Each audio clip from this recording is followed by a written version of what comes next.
same tools and rubrics that you're gonna use for your superintendent.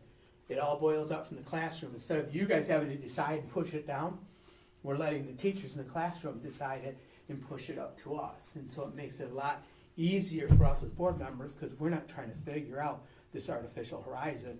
It's being set by those that we've hired in the classroom, and administrators, ultimately up to the superintendent. You have to use multiple points of interest, multiple scores. It says low score, bottom last slide on page 4. You have to use multiple test scores. So you can't just use M-STEP. M-STEP's about 50% of the score, but you can use NWEA, iWrite, there's all kinds of programs.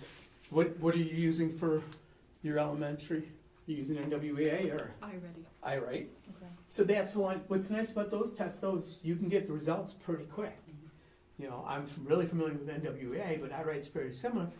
They take a test today, the district will have results next week instead of 6 months away. And so they want to use multiple test data so that it's not a test in a day setting everybody up. Because your kids feel that pressure, and we don't want them to feel that pressure. So we use multiple data points.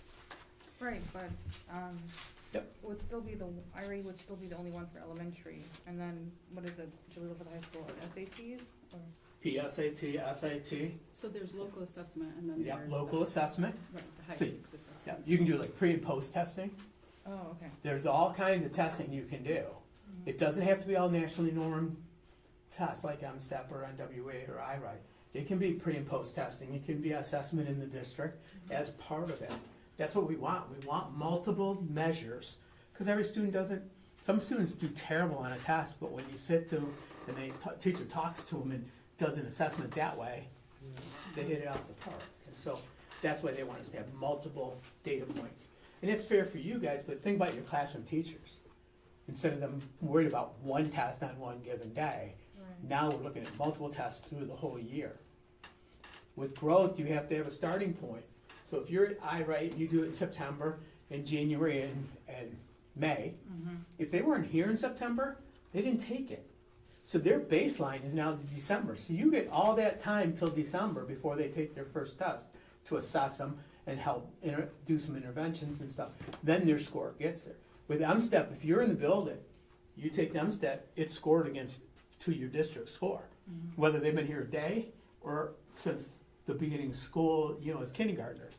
And so this gives you more opportunity with transient populations to be able to identify their needs and work with them way before this test. So it takes some of the edge off the test.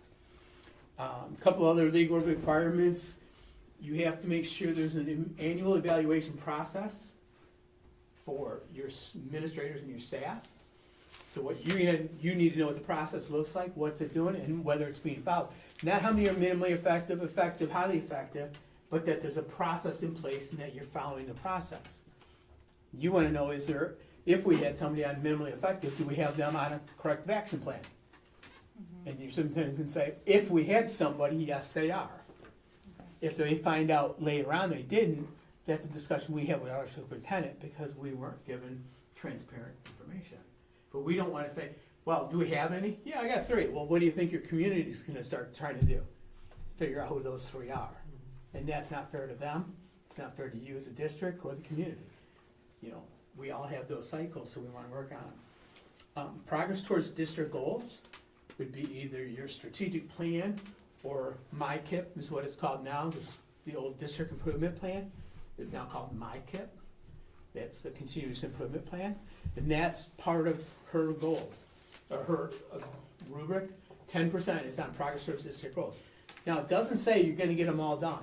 It's saying if we have 4 goals and 3 objectives, that gives us 16 data points. If we've worked on 12 of them, that's 75%. That's what we want to see. You want to make sure we're working on all of them a little bit versus taking goal 1, running to the end, and goal 2. That's not what they want. That's why they want to see progress toward. It doesn't say 50%. It just says, are we moving the needle? And the easiest way I found is, for our superintendent and her team, is just list the goals on an Excel spreadsheet in 10, 20, 30, 40, and just highlight when you think you got 10% of that goal done, 20%, and then they can give that to you. You can see it really quick. And what I have them do is You know, this year might be red. We use the same chart next year and it's blue. And so you can see where the progress is, but it's a very quick visual scorecard for you to know whether they're getting it done, and it's easy for them to be able to say, here's what we've done visually for us. Pupil attendance is a requirement. It's not day-to-day attendance, it's chronic absenteeism, 10 or more days considered chronic. And that's because the research tells us that the more days a student's out, the farther they fall behind. 10 or more days consecutive or throughout the No, whole year? through the year. Oh, Yep. okay. So Even it's- post-COVID? Huh? Post-COVID, that's Mhm. still the number? Because the research tells us. Because you think about it, 10 days out of the classroom is really 20. The day you miss, the day you come back and try to make up. And then let's say the teacher's missing for 5 days.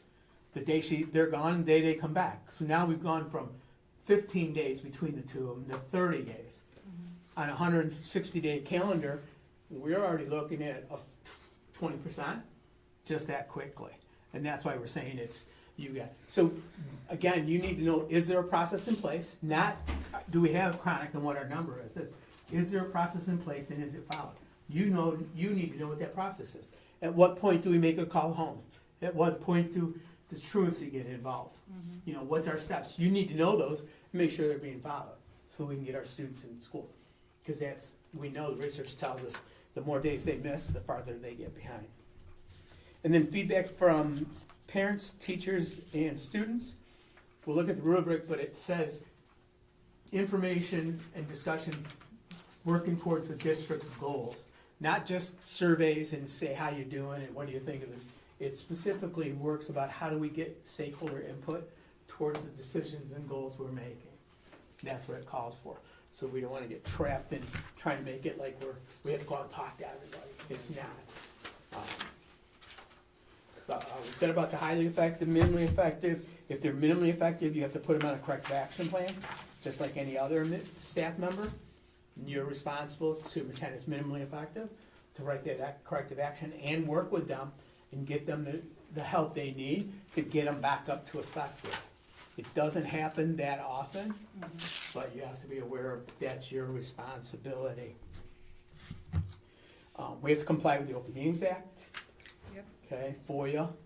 Once her evaluation's approved, you vote on it and approve it. It's a public document, so fair or unfair, her evaluation is now public for everybody to see.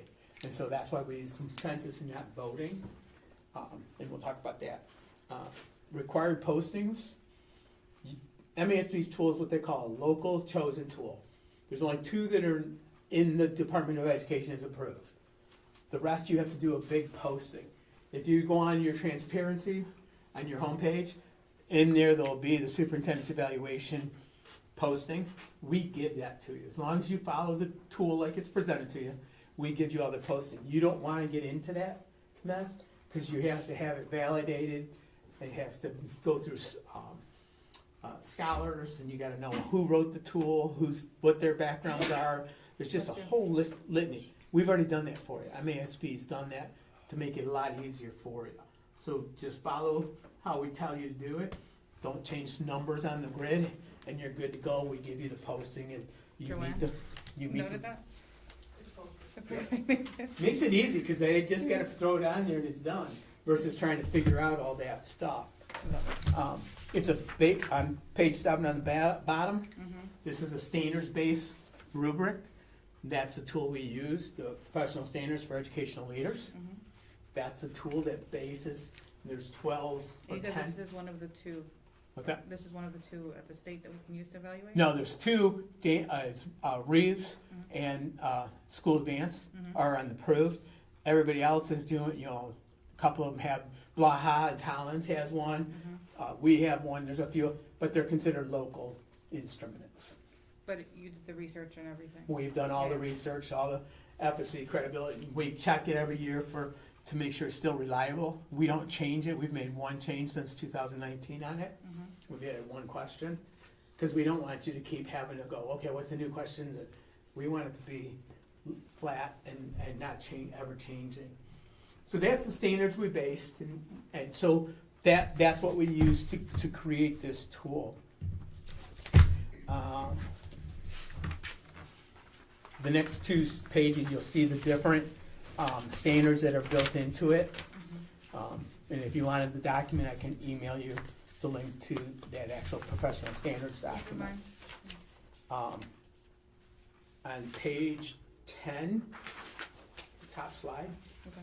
some of the key findings in all this data and all this research is what they found. District level leadership has an impact on schools. That's you guys. Superintendent and the board, the ADU, is what we consider district level. You have a direct impact on academics. When you're functioning well, communicating, doing your work, staying in our lane, it has an immediate impact and long impact on the district. When we get out of the lanes and things are going crazy, it affects our buildings the next day because they see it and they start to get nervous, and that's when you start seeing crazy things happening in our districts. Effective superintendents are based on creating goals. So they're goal setters, just like we're goal setters for their teams, and their teams lead it down to the building level. In superintendent tenure, the average superintendent in Michigan is less than 3 years in one district.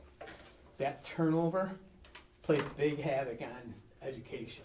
The longer superintendent stays, the better the education, because now staff's not looking over their shoulder going, okay, who's the next one coming in the door? You know, revolving door. We got some districts, it's like every year somebody new comes in, and that just causes a lot of heartache for your district because they just don't know who the new leader is and what they're gonna expect from us. And so the more consistency we can have, it definitely has a lot. And then in the bottom, key finding, non-negotiable goals. These are critical, the bottom slide there. Two things that we can't let slide, and that is student achievement and instruction. Okay? What we're saying is if somebody came to you and said, I can't teach these children, then you got a problem, because they're hired to teach our children. If they can't teach them, then what do we need to do to help them so they can do your teacher? It's these kids can, and these kids shall learn. We truly believe that every student can learn, and it's our job to find out how we get that to happen.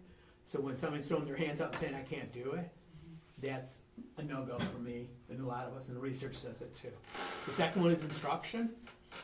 I don't want any names, but I bet you have a teacher in your district still using an old lesson plan book. A lot of districts, there's somebody who won't give up their old way of teaching and all that.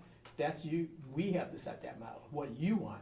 If you want technology embedded in the classroom, it's not a, hey, could you do this? It's, if technology and the superintendent decides that's what needs to happen, you have to have their back. If she goes and pushes staff to do X or Y, you have to have their back, because you're going to have some staff that are going to be upset. But when it comes to instruction, all the research, bottom line is the person who's standing in the front and how they interact with the children makes the biggest impact on growth. And so when you're trying to give them tools, it's the old 42 minutes sit and get that a lot of us grew up on. You sit there and they talk to you for 40 minutes, write notes, and get up and leave. Our kids don't learn that way.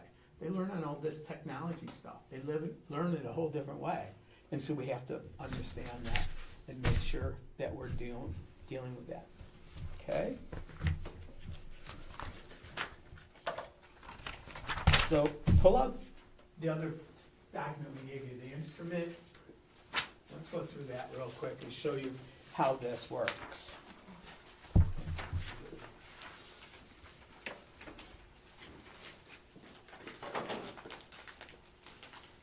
So the actual instrument is complete. It's all encompassing on this one tool.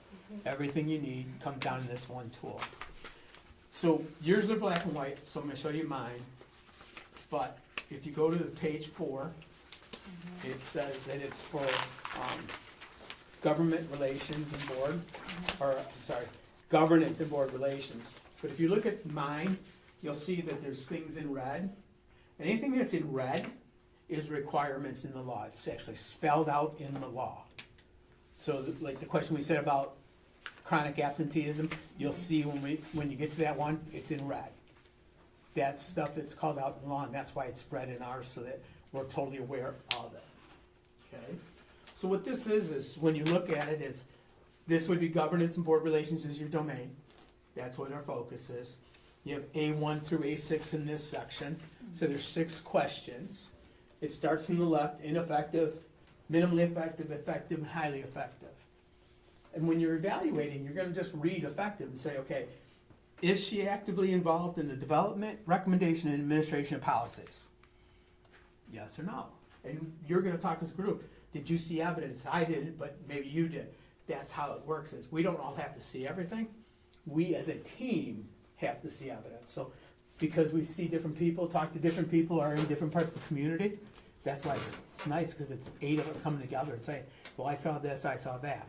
And you're coming to consensus. Yep, I saw it. If you all agree that she's effective, then you move to the right. Are they proactive in the determination of the district needs and policy priorities? Has a system in place to ensure timely administration? Yeah. And if we don't, then we stop. Yeah. We can do half points. So if she's effective, but you can see some of the components in highly effective being done, then you give her a 3.5. Let's pause here. So, Vic and Hamtramck, we're gonna get a digital copy of this with the facts that Mr. Ahmed will provide. We will individually rank it based on the facts. No, Not yet. we're not ranking them Sorry. because that's a scoring tool. You don't want to do that. What? Sorry. I'll tell you how we're going to Yeah, do yeah. it in a second. I don't want them to think that they have to Yeah. make their decision and like. Right. Yeah. Okay. What we want to do is pre-think and Pre-think. have an idea where you're at, or put notes on, hey, I didn't see anything on this, or, you know, did anybody see this? Mhm. Or I saw this. I tell boards, get some Post-it, small Post-it notes, and put it on whatever rubric you think they're falling in right now. But as soon as you score it, you tend to lock yourself in, and you're not as open to the discussion. Gotcha. If I come in and I say they're effective, how apt am I gonna listen to you to say, well, I don't think they're effective? Or I think she's highly effective. Well, no, I already determined they're effective, so why would I move? And it's consensus, it's not voting. Mhm. That's what we don't wanna do. We don't wanna average scores. Because if we said, these 3 said she's minimally effective, you said effective, and the 3 of you said highly effective, what would the average be? Effective. Effective. But is that really what the board's trying to tell her? No. No. 3 people said she didn't even get to the bar. Mhm. 3 people said she'd leap tall buildings in a single bound, right? And 1 is saying she met what we thought. That's why we're at the consensus. You as the 7 members would have to talk. And the idea is if you're below, their job is to convince you that we did see those things and she's effective. And if you're on the high end, your job is to drag them across. Just like it's their job that if they think she didn't make it, they have to convince you why they didn't think it. It's consensus. I can live with it.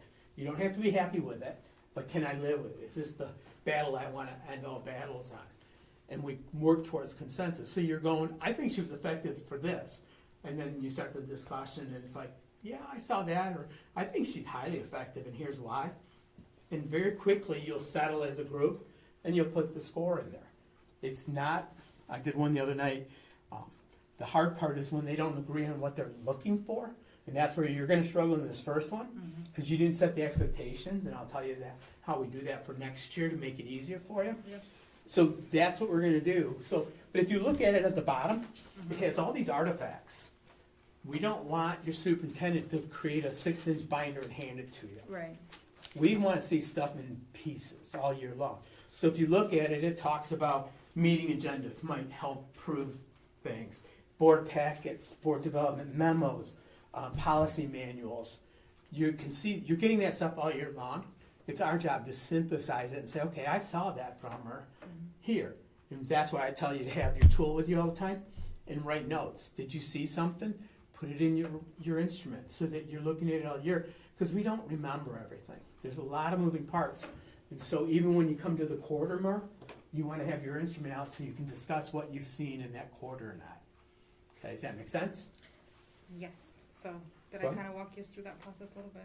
So you wouldn't have to like think at the meeting up front. You would have time to really research it. Right. And before you get here, yeah. You want to come in prepared with your questions, your thoughts, what you saw, what you didn't see, but we don't want to score it.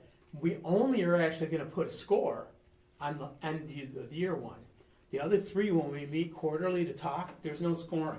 We're not saying she's effective or highly effective. We're saying, we've seen this, or hey, can you give us an update on, we said this is our priority, can you give us some update? That's what we're trying to get to. It's more of a discussion Yep. versus us just guessing. She has to guess what we want all year and then see if she was pretty good in her guessing game. Right. And that's not good for your students. Mhm. we need everybody on the same page. And so if you look through it, I joke with districts, but if you look at the ineffective column, basically if you come to work every day, you're gonna pass that test for ineffective. Because it says, meets decisions without regard to policy. Well, yeah, it's easy, I can make a decision. Who cares what the policy, that's what I'm saying, because you can't mathematically multiply it by 0. So that's why we're kind of looking at that 2, 3, 4 range. And again, you can go 2.5 or 3.5 if they're cusping in between them. So you would do each of those sections the same way. So you have governance and board relations, community relations, and when you look at community relations, on mine, the first one's red. Remember we said you have to take information from your community? So that's a requirement. So that would be red. And it just says readily accepts parent input and engages parents in the district-wide goal setting and decision making. There was nothing red on page 1, was there? Huh? The first one, none of the A through 6? No, none of those were red. Okay. Yep, not in the first one. So, we're looking at those kind of things, and you're saying, okay, so again, it's not, did we do a community survey? Or is she out having coffee and breakfast with everybody? That's not what we're looking for. We're looking at, are we using stakeholders in the decision making, or are we trying to do it in a vacuum, do it ourselves? That's what they're looking for. Okay? When we go to C, staff relations, the first one again is red. And it asks the same question. Are we accepting staff input, engages them in the district-wide goal setting and decision making? Right? So your MyKIP definitely is driven by your stakeholders because that's how it's done. It's built from the classrooms out. And so their input's directly in it. Remember, it's not saying we're gonna do what the input says. We're taking it as part of the information. The idea is to get input from a lot of different stakeholders. Okay, so in that section you have 7 this time. And then we move on to section D. None of them are red this time. Okay. This is business and finance. This is where, how we do financially. Are we getting the budget? Is it being followed? Is it being met? Are we getting financial reports on a regular basis?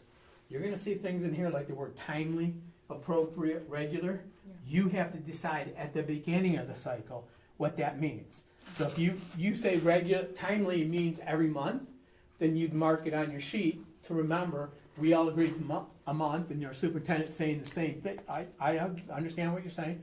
Once a month, you want a financial report. Okay, now we're looking for that every month. But you can't leave it, is it monthly, weekly, quarterly, and leave it open to interpretation, or each one of us wants something different. It's gotta be one level from the board. The board sets one level, okay? And then the last section is instructional leadership. Question 1 and 8. 1 and 8 are highlighted. 1 is the performance evaluation again. That one we talked about earlier about having a process in place. Yeah. Are they being done? One of the things you want to ask is, we're coming up mid-year pretty soon, right?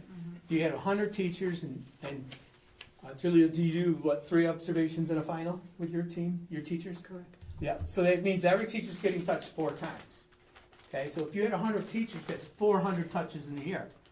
In January, she should be able to say, well, we've done 190 observations. Well, it means we're pretty well on track to where we are.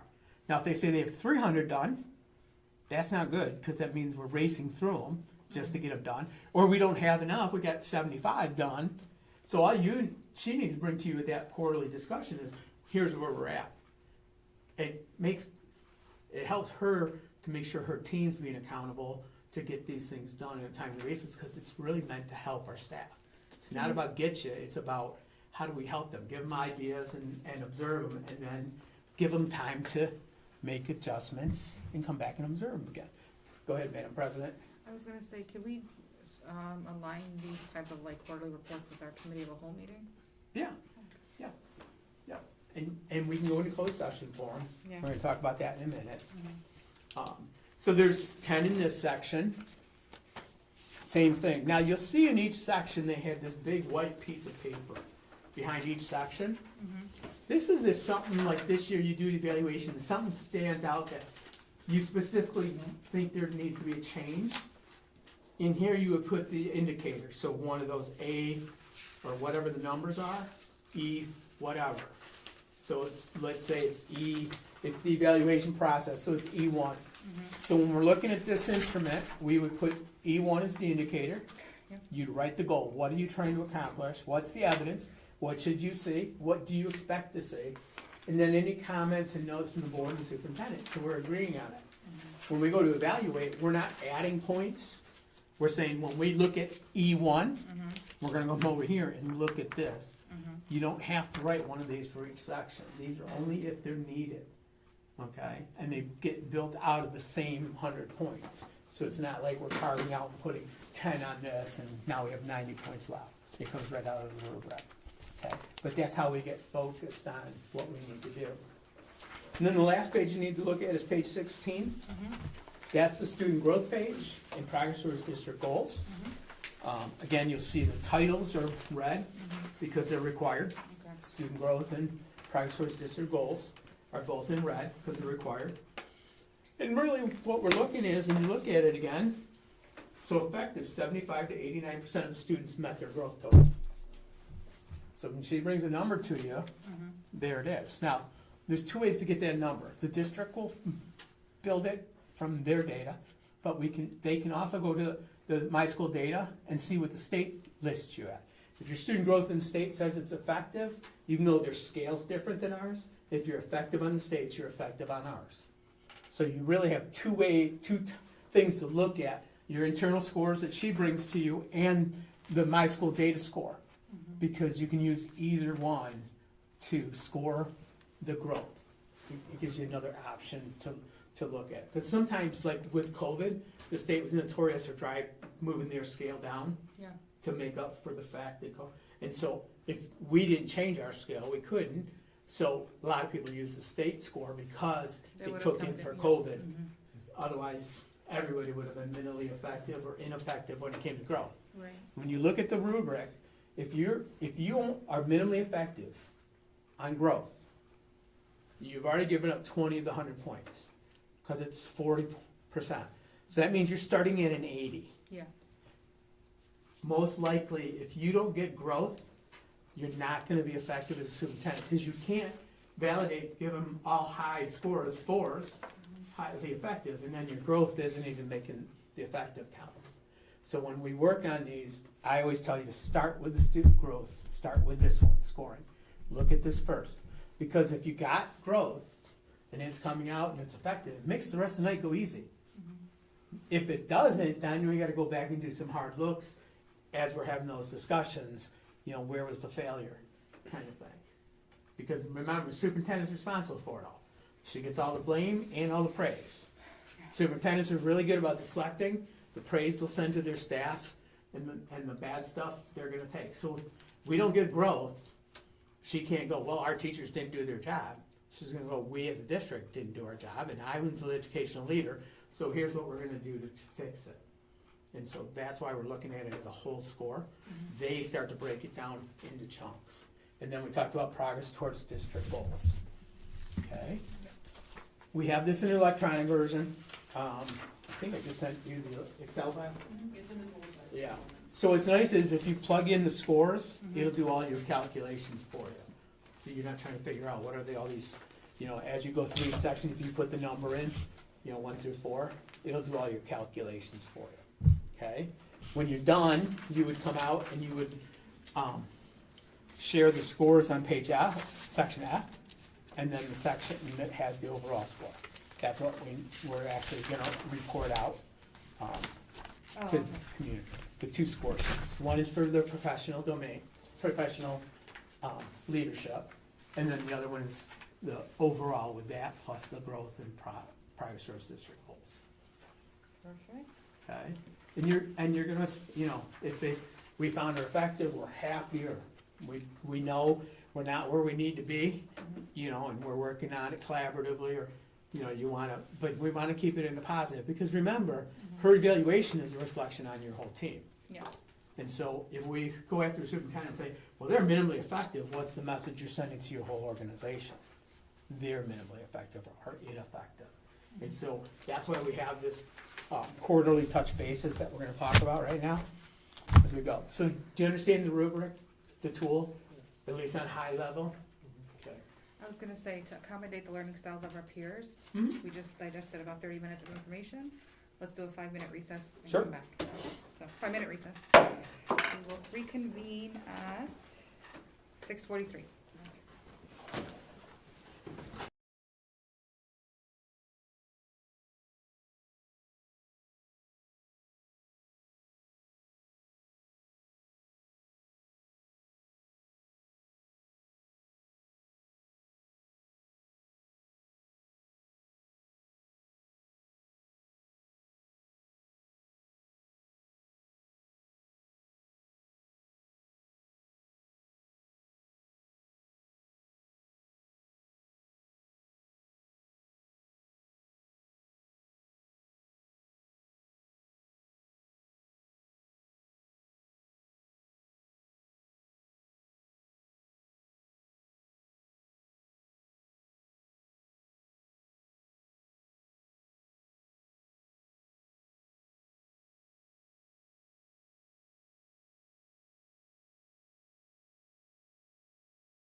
Come on, Jen, one more minute.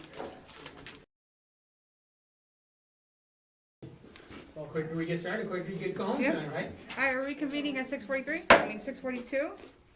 Take it away, Scott. I'm back in the presentation on page 21. Mhm. Okay, page 21, middle slide. Okay. So this is what the cycle looks like. We define what we expect at the beginning of the process, 12-month process. So month one, we decide what we're looking for as a team. We're gonna come together in a session, we're gonna sit down and we're gonna talk about, okay, which one of our priorities? What are our 4 or 5 priorities in the rubric, in those 5 domains? She can't do everything at a high effect. What do we want her to spend her most resources and capital on? Her time and energy, page 21. Middle slide. Okay, so that's the first step, and I'll go into depth in a little more. Then we're gonna monitor progress, that's our quarterly touch bases. Okay, Thank you. I'll just triple check your contact info and I'll sign off next to it. you're gonna provide regular two-way feedback. So the 8 of you are gonna have a discussion. And you're gonna share what you think's good and what's bad, or what we need information on, and she's gonna do the same. She may say, you know, we set these 5 priorities and they're not priorities for us anymore, can we rethink? And we can change at the quarter mark.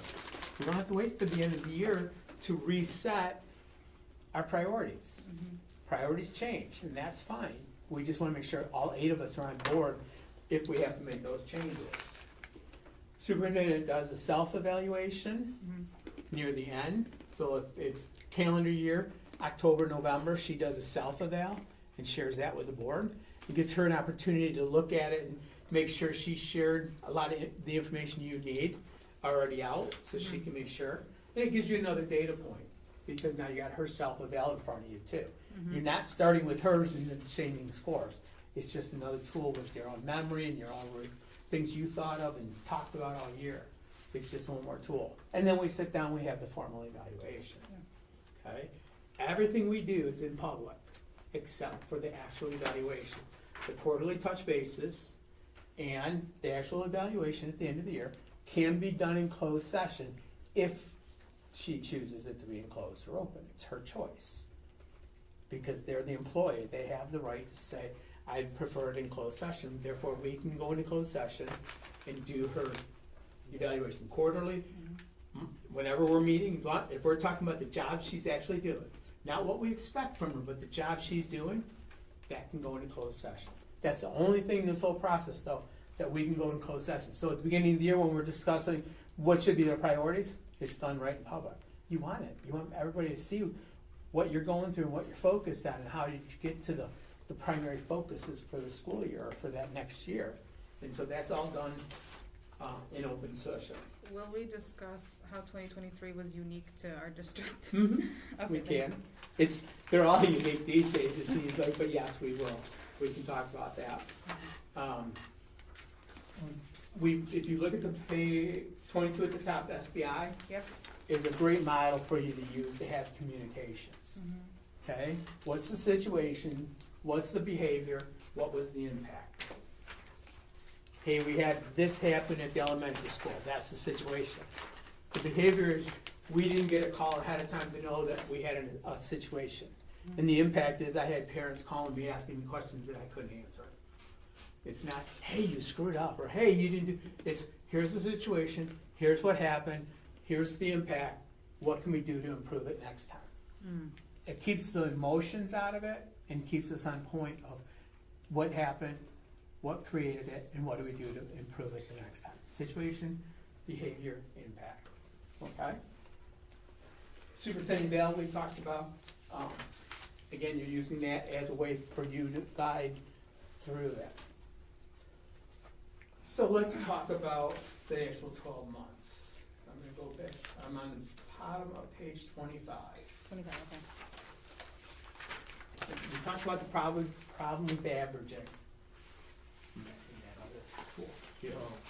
Page 25. Again, the problem with averaging is it doesn't tell the superintendent what we're trying to accomplish. That's why we do consensus. Consensus is simply I can live with it.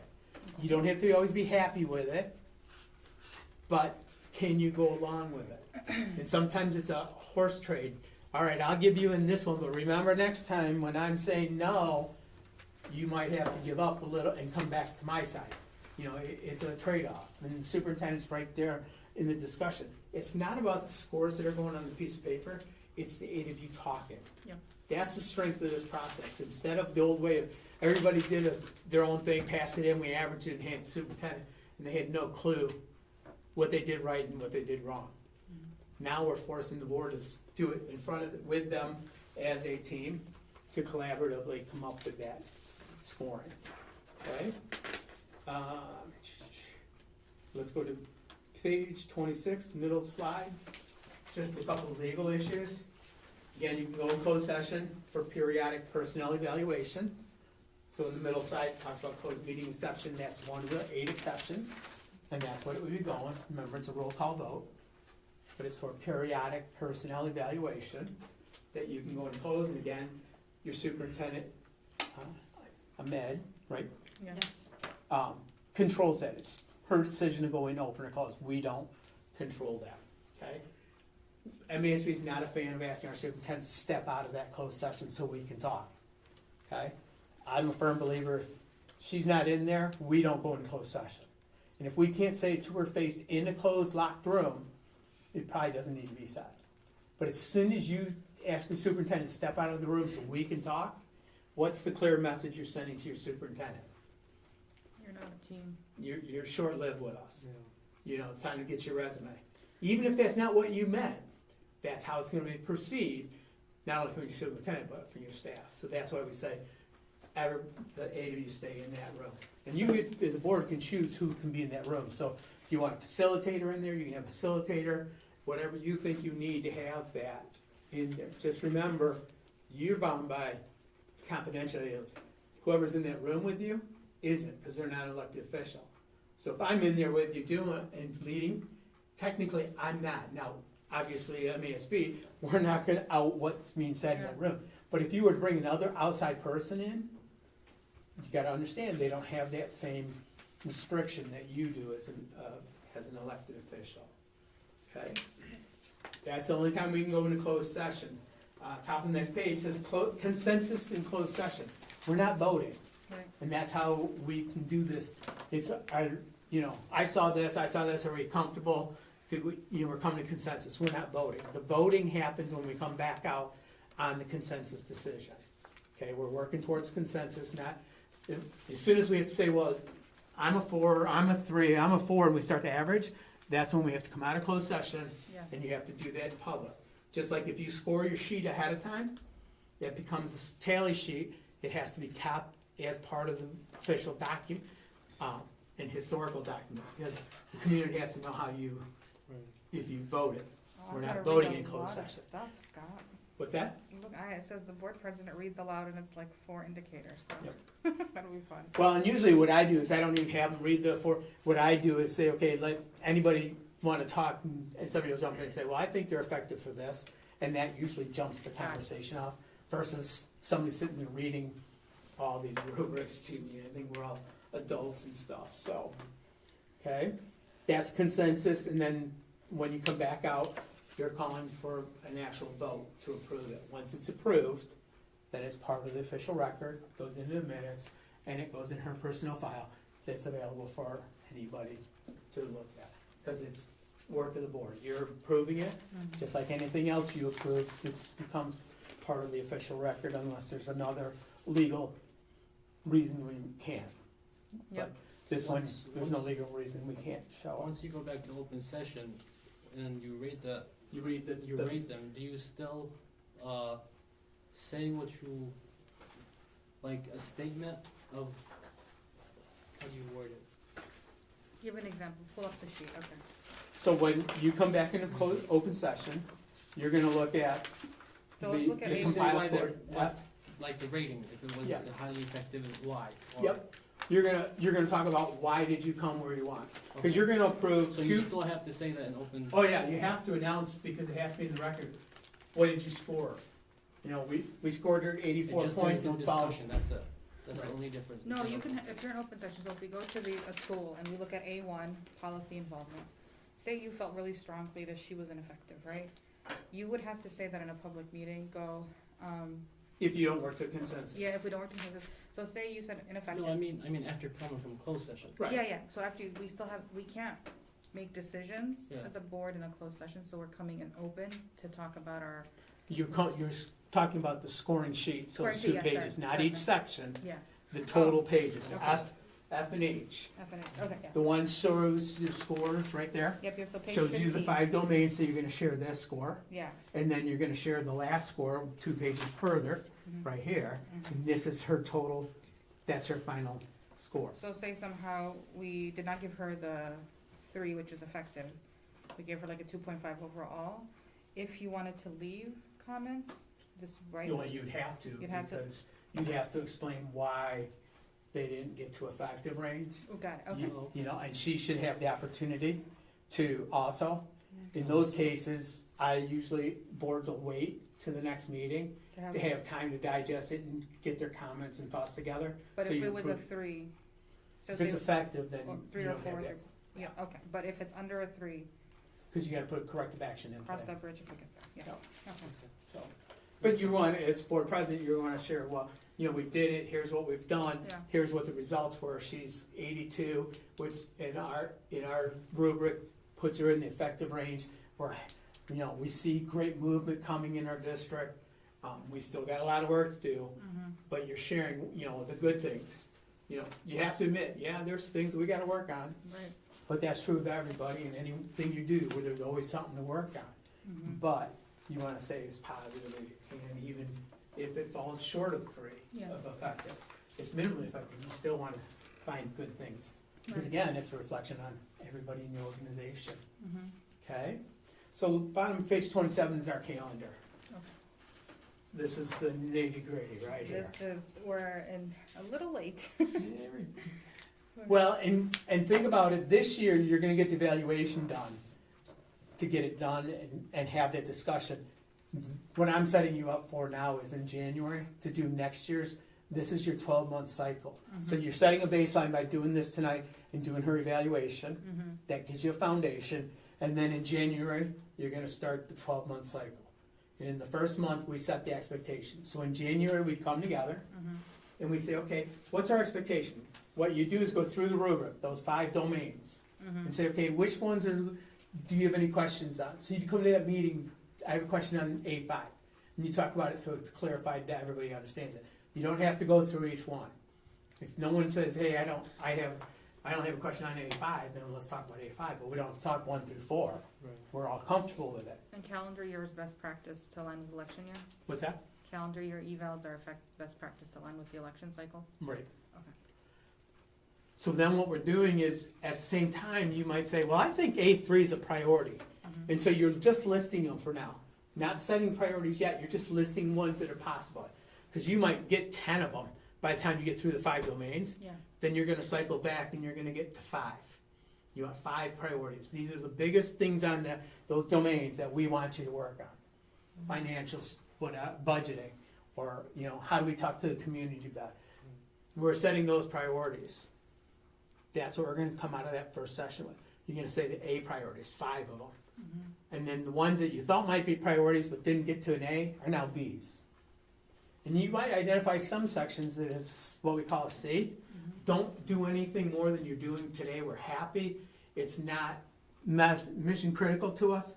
Keep doing what you're doing. You're gonna be effective. If you have time and energy, we need you to spend it on these priorities, not over here. And you're in that meeting, you're agreeing, and if you think it's wrong or different, then you have to be able to share it as 8 members, that, ooh, we need to think about, you know, so you already know what you're doing internally, so we don't wanna have this going one way and you're going another way. They gotta dovetail, okay? So we come out of that session, we've also set the schedule for the year. What meetings are we gonna meet at? What date, you know, which meetings? And the evaluation touch bases are at board meetings. Mhm. Okay, we're not setting another meeting, special meeting, you're doing it at a board meeting, it's 15, 20 minutes at most, Okay. okay? Because we're gonna be focused in each of those sessions. We're not gonna come in and just start firing 1,000 questions, Mhm. okay?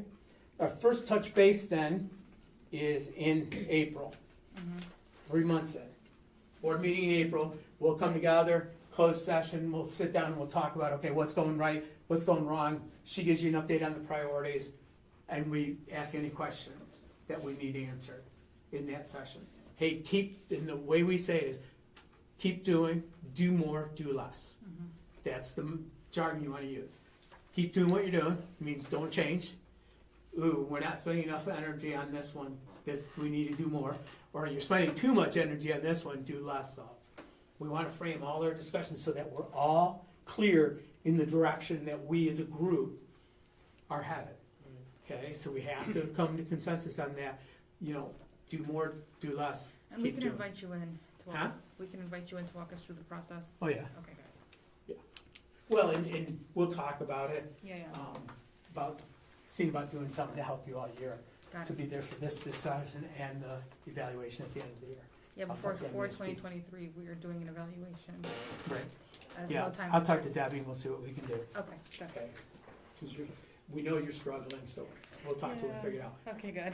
So April, you're doing the touch base. Mhm. June, another simple touch base. August is the third one. We do it in August before school starts, Mhm. and we ask the superintendent to give us a couple other updates. What's the budget looks like, how are finances, Mhm. what's enrollment look like, because we're getting close to opening their building, and what are our buildings looking like, because we do most of our maintenance and work in our district. Is that Over the the formal summer. discussion? That's the August discussion.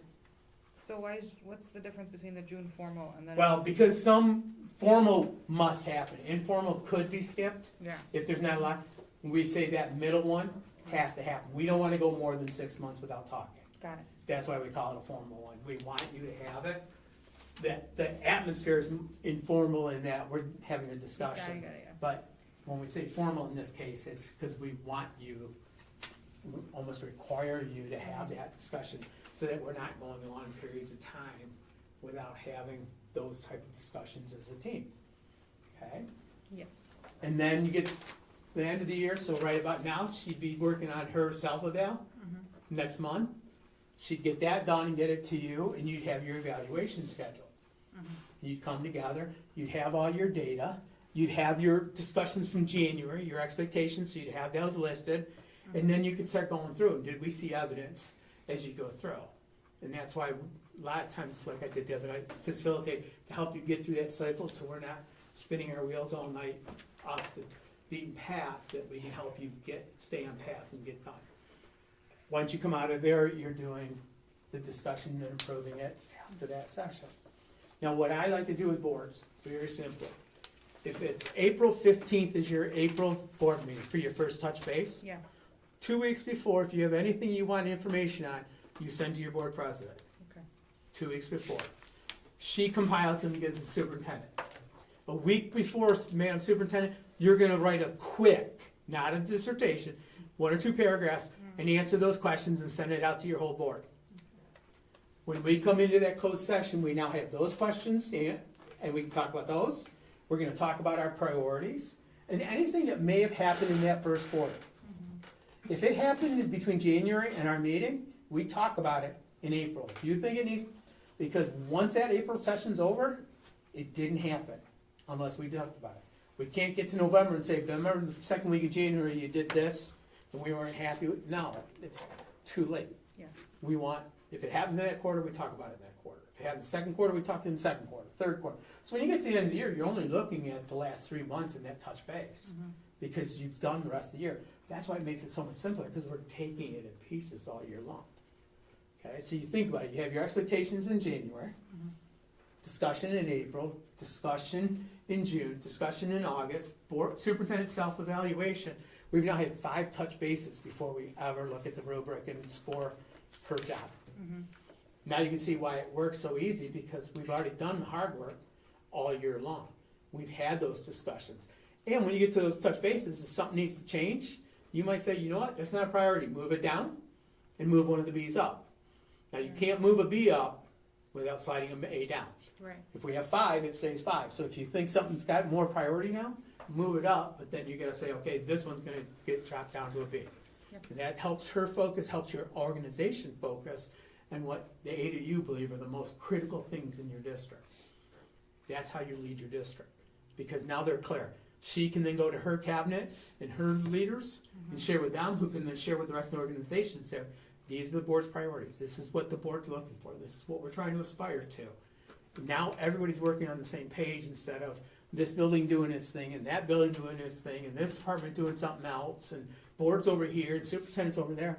We want everybody on the same page. Okay? And then you, end of the year, you come right back and do it again. What's nice about doing the evaluation in December, most contracts with superintendents, you have to do a renewal, non-renewal in March, 90 days. We now give you from end of December, January and February to talk about, do we need to open a contract to do financials? Are we looking to do something different? You have plenty of time, you're not racing. When we did contract year, we used to do them in March. We do the evaluation like March 20th, and we'd have 5 days to make a decision because you have to notify them by the end of March for their contract. This gives everybody more time. What I see with some superintendents, if it's off the rails, it gives them time to say, okay, let's rethink this. And, I've seen superintendents say, you know what, give me effective and I'll leave. At the end of the year, I'll announce my, resignation and I'll move on. So you're not trashing their career, where they can see the writing on the wall and say, yeah, this isn't working for me either. And so it gives all of you time to have those discussions out of the realm of just finishing the evaluation when personalities and Yeah. attitudes are fired up. Take some time to calm down, walk away, and then come back and have those discussions. Whether it's to change or reopen a contract or add a year, or what, it gives you time to make those decisions. Okay? So that's the process. So we've got January to December. January, set the expectations, 3 touch bases, superintendent self-eval, and you do it. 2 weeks out, your questions, 1 week out, superintendent's response, go into closed session and have the discussion on it. Okay? The only thing that changes is the last one. Yeah. Instead of questions first, it's her self-eval first, questions a week before, so that she can come to the evaluation session with the questions and answers prepared for you. So that she's coming in. The idea is not that you're not trying to pre-warn her, you're trying to get information. So if she knows that you want information on whatever, if we tell her ahead of time, she can come in with that information for you. That's what we're trying to get to. It's not a gotcha. We don't want to fire questions in that session that none of us understand or know, or trying to catch her doing something or catch each other doing something. That's the worst thing you can do. Okay? Again, it's continuous improvement. How you do this sets a tone for your whole organization. If we're not being trusting, we're not communicating, we're not being fair and ethical, if I'm a teacher in the district, why would I think that I'm going to be treated the same way? You send that message. When you send a message that you're being ethical, you're being communicative, you're working as collaboratively as a team, we're not playing gotcha, then you're sending a different message to your staff to say, this is what we're going to do with you too.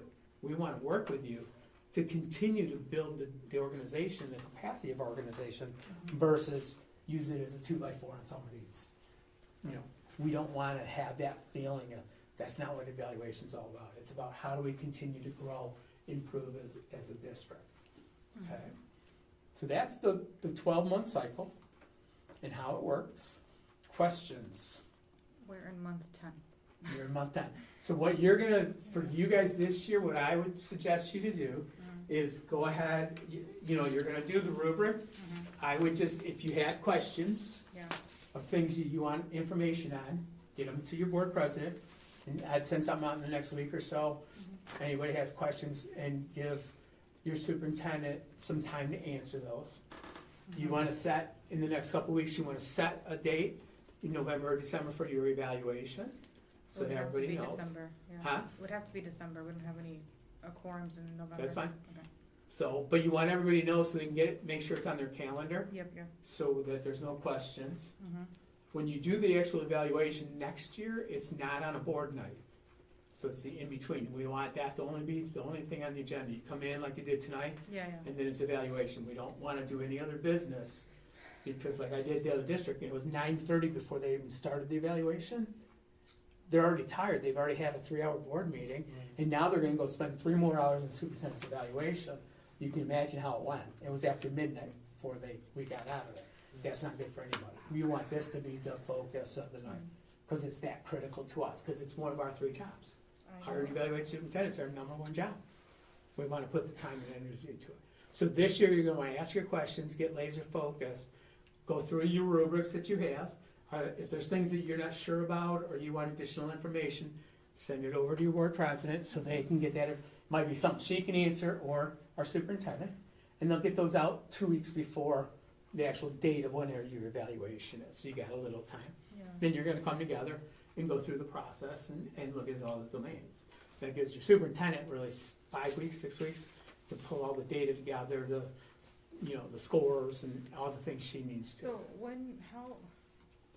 if we need to review her self-evaluation, and then we come together in December, Mm-hmm. so we'd have to get what, the self-evaluation by end of November? Well, it depends when your meeting is. The meeting is the second Wednesday of December. Well, you can say the 1st of December. First of You know, December. All the questions have to be into her by the 1st of December. Because you're gonna turn them around, all you're doing is compiling them into one list. It doesn't matter who they came from. Right. You're just making one list, and you're looking for, if there's commonalities, a lot of people asking the same questions, Mhm. that's a trigger to you to say, ooh, we gotta do a better job of communicating and educating our board on what these were. If 4 or 5 you're asking the same question, it means we didn't do a good job of communicating through the year. But That's why you're looking at it as board president. is the self-evaluation tied to the questions we ask, or is Nope. there standard? Okay. Nope. Mhm. Now, next year, it'll be tied to those priorities. Yeah, yes, okay. For the most part, but this year it's kinda open, Mhm. but remember, we're up here. We're not Yeah. granular. So Yeah. don't ask how many students ride the bus for kindergarten, not our worry, okay? Think about your questions so that they're appropriate, and really, if you look through your evaluation, that should drive your questions. You know, if there's something that you're not sure about in your evaluation tool, then you're gonna want, and that's the questions. So I would keep the tool, and as you're going through it now, as you have questions, put it on Post-it. Mhm. When you have them all done, fire them over to Jane so that she can compile them for you. Jihan. Right. Mhm. So that way, you can then share them with your superintendent, she can get them back out to you guys beforehand, along with her self-evaluation. Now you got all this information to come together.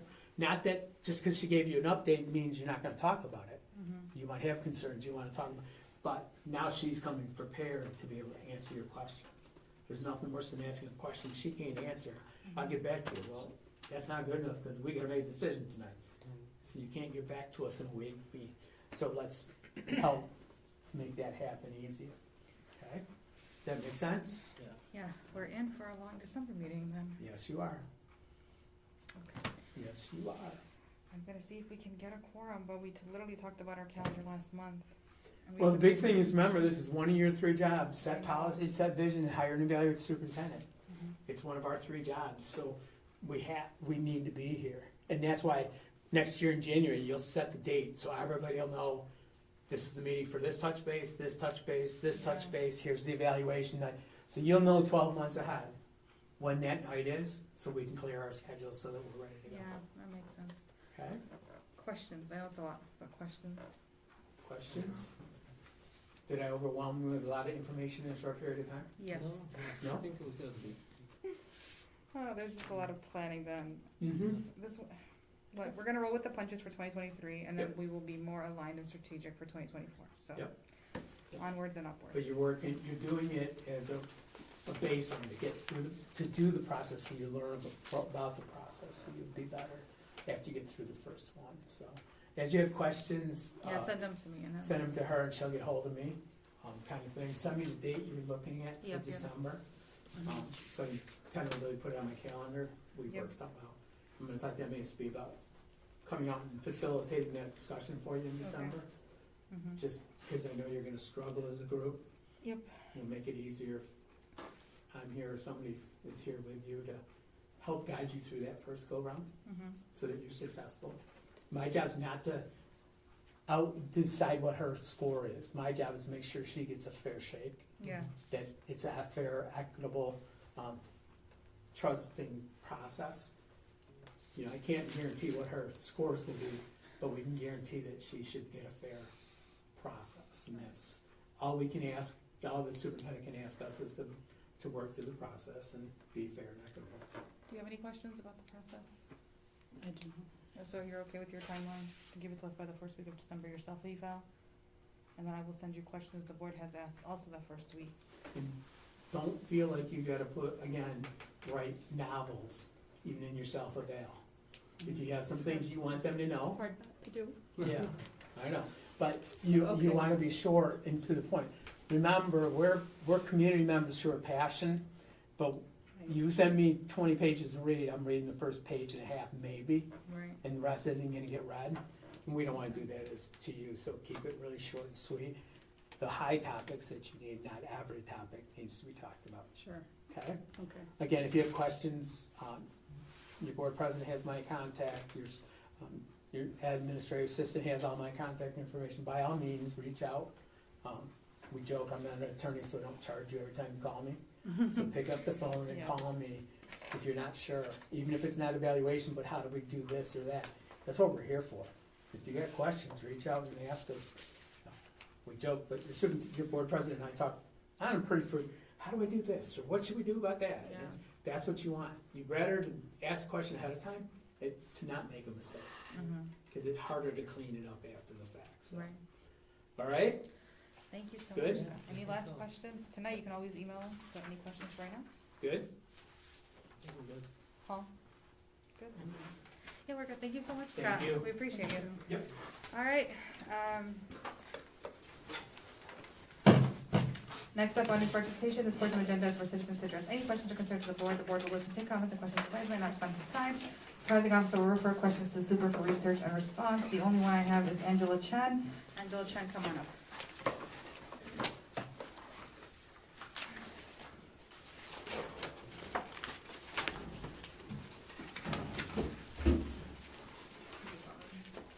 The numbers. Right, the little screen, is there the numbers on there? Yeah, hold that down. Hi, my name is Angela Chen, and I am a concerned community member.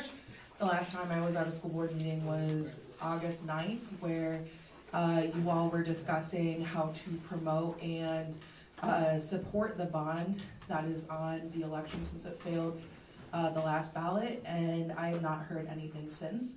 I am concerned by the lack of action by the board and the district to reach out to the community, to provide translated materials to the community, accurate information to the community, so that they have so that they are informed on how they're going to be voting this November. In August, when I went to the Hamtramck Public Schools website, there was a pop-up that popped up, letting people know that there was a bond up for election on the ballot for the primaries. But that's not even the case this time around. So it feels like that the school board and the district don't want the bond to pass, that they don't want more money for building improvements in schools. There's been no outreach to community organizations like APIA Votes that has been working tireless to get our members not only translated materials, but actually providing them access to voting. They've been working tirelessly to register our community members, and yet here we are in this situation where we aren't even letting our community know that this is up for, it's on the ballot. So I'm very deeply concerned that you guys do not want to fix our schools, that you do not want to maintain our schools, that our children and our community, our teachers are not working in safe, healthy conditions.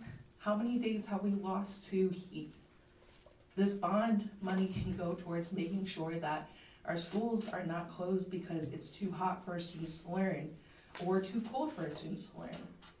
I work in the school as well, and I work in a high school where vaping is a huge issue, and we're running into structural issues because kids are shoving vapes down toilets and it's ruining our plumbing. This is money that could go towards making sure that's not an issue, where sewage is not leaking all over the school and where you have to close down schools. So I guess that's all I have to say is I'm really, really concerned that the school board is not pushing information out, translating information or information in general. And I would like to see that, especially since the election's coming up in like 2 weeks. Thank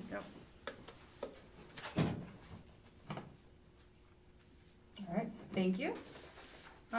That's all we have. Do we have any other additional board discussion?